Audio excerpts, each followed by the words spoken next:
રાજ્યના અન્ન અને નાગરિક પુરવઠા વિભાગે રાજ્યના 55 લાખ NFSA કાર્ડ ધારકોને એટલે કે રેશન કાર્ડ ધારકોને આપી નોટિસ। રાજ્યના કુલ 75 લાખ NFSA કાર્ડ ધારકો છે, જેમાંથી 55 લાખ NFSA કાર્ડ ધારકોને નોટિસ ફટકારાઈ। આ એવા 55 લાખ લોકો છે જે ઇન્કમટેક્સ ભરે છે, જમીનદાર છે, જે GST ભરે છે, અમુક તો કંપનીમાં ડાયરેક્ટરના પદ પર શોભાયમાન છે, તો ક્યાંક તો મૃતકના નામે ચાલે છે રેશન કાર્ડ।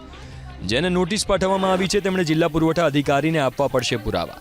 ખુલાસા બાદ તાલુકા કક્ષાની પસંદગી કમિટી લેશે રેશન કાર્ડ માટેનો અંતિમ નિર્ણય।